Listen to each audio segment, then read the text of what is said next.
हरि ओम श्री गणेशाय नमः। अष्टादशो अध्याय। ओम नमः शिवाय। गणेश के शरीर पर हाथी का सिर स्थापित करना। नारद जी बोले, हे ब्रजेश्वर, जब गिरिजा ने अपने पुत्र को जीवित देख लिया तब क्या हुआ उसे आप कहिए। ब्रह्मा जी बोले, हे मुनीश्वर, जब देवी ने देख लिया कि मेरा पुत्र जीवित हो गया तदंतर जो हुआ वह आनंददायक समाचार मैं तुमसे कहता हूँ, तुम सुनो। जब पार्वती पुत्र होशहवास के साथ बिना विकार के ही जीवित हो गए तब देवताओं ने गणाध्यक्ष के पद पर उन्हें अभिषिक्त किया। भगवती पार्वती अपने पुत्री को गणाध्यक्ष पद पर अभिषिक्त देख अत्यंत हर्षित हो गईं और अपनी दोनों भुजाओं से बालक को गोदी में लेकर आलिंगन करने लगीं। जगदम्बा ने अपने उस पुत्र को बड़े प्रेम से नाना प्रकार के वस्त्र तथा अलंकार प्रदान किए। देवी ने अनेक प्रकार की सिद्धियों से उस बालक का पूजन किया और अपने कल्याणकारी हाथ से उसका आलिंगन किया। पूजन करने के उपरांत देवी ने उसका मुख चूमा और प्रेम से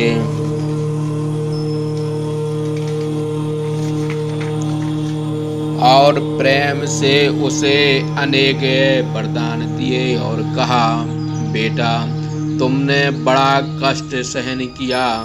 हे पुत्र, तुम धन्य हो और कृत हो। तुम इस कल्प में सबके तथा इन देवताओं के भी पूज्य हो जाओगे। तुम्हारे पास कभी भी दुख नहीं आएगा।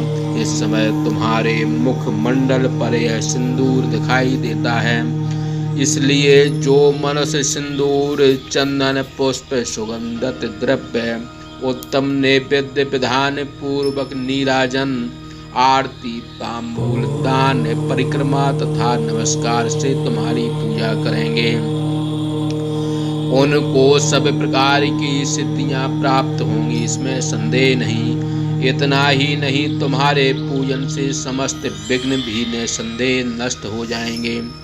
ब्रह्मा जी बोले, हे नारद, ऐसा कहकर उस महेश्वरी देवी ने अपने उस पुत्र को नाना प्रकार के उत्कृष्ट वस्तुओं से अलंकृत कर पुनः उसका पूजन किया। फिर गिरिजा की क्षणमात्र कृपा से देवताओं को, विशेष कर शिव गणों को शांति प्राप्त हुई। उसी समय इंद्रादि देव प्रसन्नता से शिव जी को प्रसन्न कर भक्ति के साथ उन्हें पार्वती के पास ले गए। फिर शिव को ले जाने के अनंतर उन देवताओं ने तीनों लोक के सुख के लिए उस बालक को भगवती पार्वती की गोद में बैठा दिया। शिव जी ने भी उस बालक के सिर पर अपना हाथ फेरते हुए देवताओं से कहा कि यह मेरा दूसरा पुत्र है। फिर तो गणेश जी ने भी गोदी से उतरकर शिव को, पार्वती को, मुझे तथा विष्णु को प्रणाम किया तथा सबके सामने खड़े होकर नारद आदि ऋषियों से गणेश जी बोले, आप लोग मेरे अपराध को क्षमा करें और मैंने जो मनुष्यों के समान मान किया है उसे भी क्षमा करें। तब मैं, विष्णु तथा शंकर, इन तीनों देवताओं ने एक साथ उस बालक को वर प्रदान करते हुए कहा, हे देवताओं, जिस प्रकार हम तीनों देवता आप लोगों से पूजे जाते हैं उसी प्रकार आप लोग भी इन गणेश की पूजा करें। जिस प्रकार हम लोग प्राकृतिक असाधारण होने के कारण पूज्य हैं उसी प्रकार एक गणेश भी प्राकृतिक होने से आप लोगों के पूज्य हैं। पूजा करने से गणेश विघ्न का हरण करने वाले तथा संपूर्ण फलों को प्रदान करेंगे। मनुष्य पहले इनकी पूजा करेंगे, तत्पश्चात हम लोगों की पूजा करेंगे। यदि इनकी पूजा किए बिना ही कोई हम लोगों की पूजा करेगा तो हम लोग पूजित होते हुए भी अपूजित रहेंगे। इतना ही नहीं, हे देवताओं, यदि कोई इनका पूजन किए बिना अन्य देवताओं की पूजा करेगा तो उसे पूजा का फल प्राप्त नहीं होगा, इसमें संदेह नहीं। ब्रह्मा जी बोले, ऐसा कहकर शिव जी ने अनेक प्रकार की वस्तुओं से गणेश की पूजा की। तत्पश्चात विष्णु के द्वारा भी वे पूजित हुए। तदंतर मैंने एवं पार्वती ने उनकी पूजा। अनंतर देवताओं ने भी बड़े आदर के साथ उनका पूजन किया। उसी स्थान पर ब्रह्मा, विष्णु एवं शिव जी ने भी एक साथ मिलकर पार्वती की प्रसन्नता हेतु उन्हें गणाध्यक्ष पद से संबोधित किया। तदंतर शिव जी ने बड़ी प्रसन्नता के साथ उन गणेश को लोक में सुख देने वाले अनेक वर दिए। शिव जी बोले, हे पार्वती पुत्र, इसमें संदेह नहीं कि मैं तुम्हारे ऊपर प्रसन्न हूँ। फिर मेरे संतुष्ट होने पर कोई विरुद्ध नहीं हो सकता। जिस प्रकार तुम इस बालक के रूप से ही शक्ति के महापराक्रमी एवं तेजस्वी पुत्र हो, इसलिए सर्वदा सुखी रहो। हे बालक, विघ्नों के नष्ट करने में तुम्हारा नाम सर्वश्रेष्ठ होगा। आज से तुम मेरे संपूर्ण गणों के अध्यक्ष एवं सबसे पूजनीय होगे। ऐसा कहकर शंकर जी ने गणेश की अनेक पूजा विधि बताकर तत्क्षण उन्हें अनेक आशीर्वाद प्रदान किए। तदंतर देवताओं एवं अप्सरा गणों ने प्रसन्न होकर उनके अनेक प्रकार के गाने बाजे तथा नृत्य करवाए। इतना होने के पश्चात भी लोक कल्याणकारी महात्मा शंकर ने प्रसन्न होकर उस बालक को अनेक आशीर्वाद दिए। हे गणेश्वर, तुम भादों के महीने में कृष्ण पक्ष की चौथ को चंद्रोदय काल में प्रकट हुए हो। रात्रि के प्रथम पहर में गिरजा के चित्त में से तुम्हारा आविर्भाव हुआ है, इसलिए तुम्हारा उसी दिन उत्तम व्रत होगा।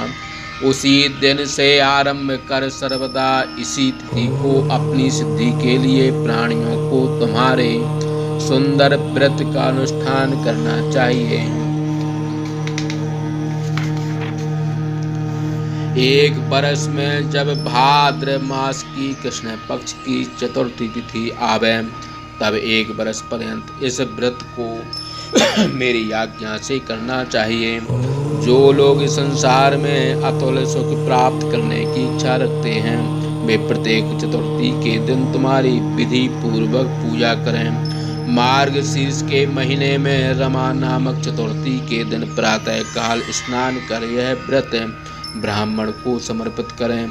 चतुर्थी के दिन उपवास कर रात्रि के प्रथम प्रहर उपस्थित होने पर स्नान करने के उपरांत दूर्वा से गणेश का पूजन करना चाहिए।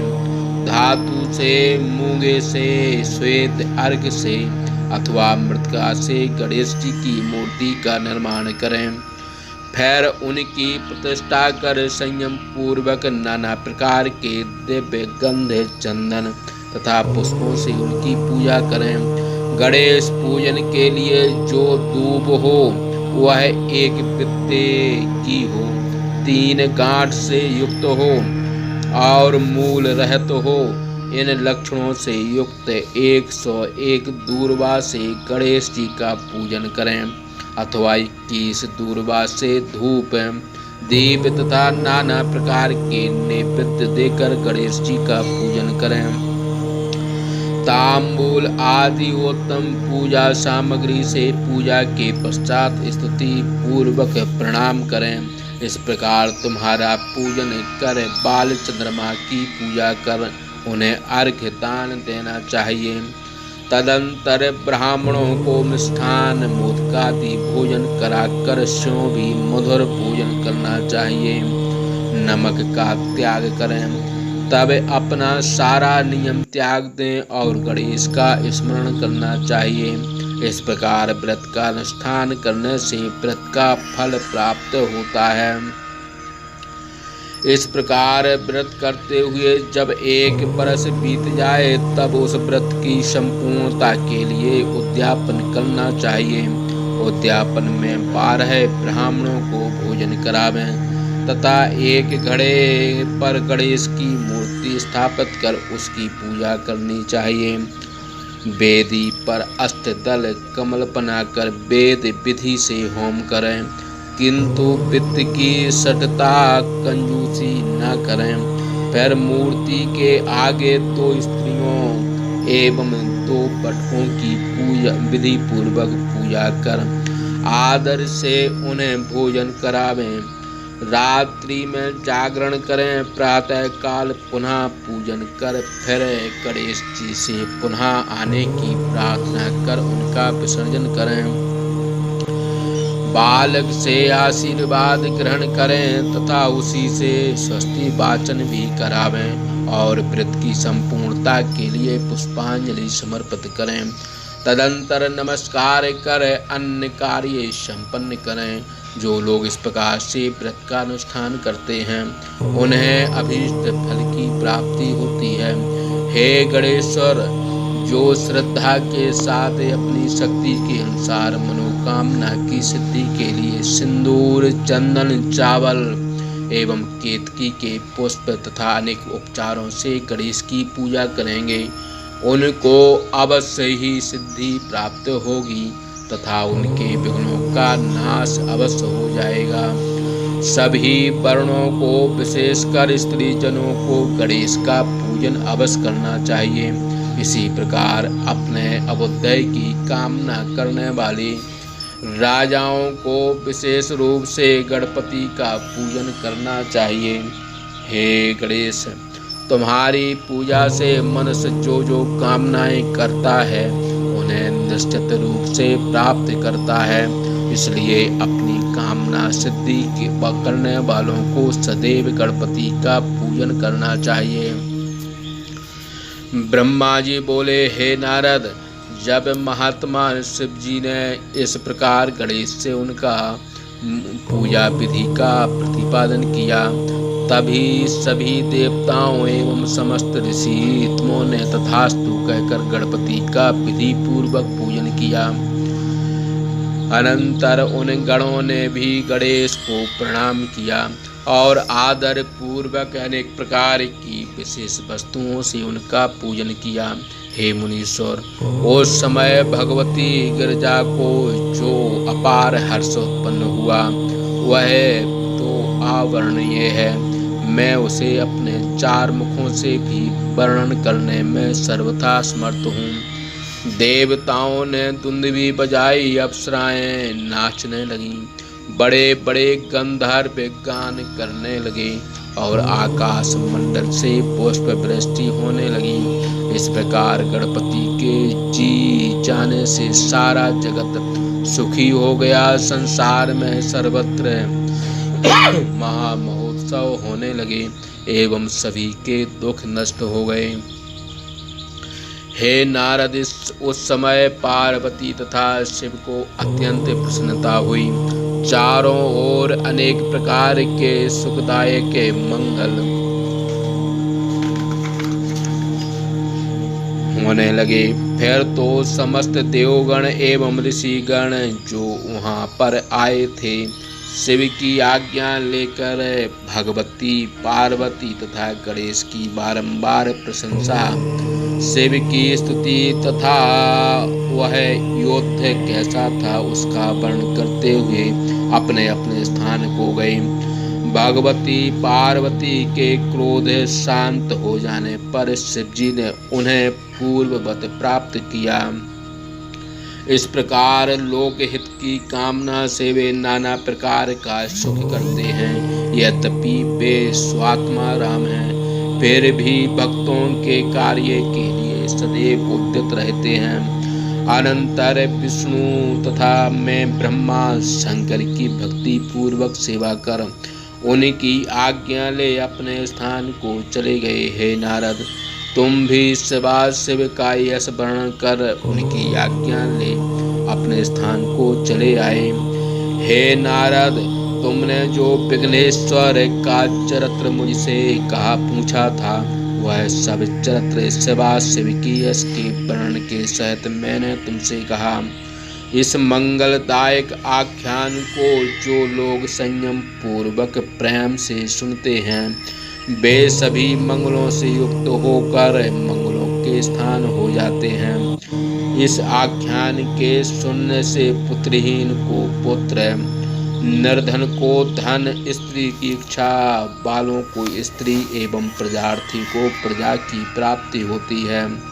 रोगी को आरोग्य, भाग्यहीन को सौभाग्य, नष्ट पुत्र वाले को पुत्र, नष्ट धन वाले को धन की प्राप्ति एवं जिस स्त्री का पति विदेश गया हो उसको पति की सद्य प्राप्ति होती है। शोकायुक्त पुरुष शोक से रहित हो जाता है, इसमें संशय नहीं। यह गणेश का आख्यान जिसके घर में नित्य होता रहता है वह सर्वदा मंगल से युक्त होता है, इसमें संशय नहीं। यात्रा काल में पवित्र पर्व पर जो कोई सावधान होकर इस कथा को सुनते हैं, वे गणेश की प्रसन्नता से अपना संपूर्ण मनोरथ प्राप्त कर लेते हैं।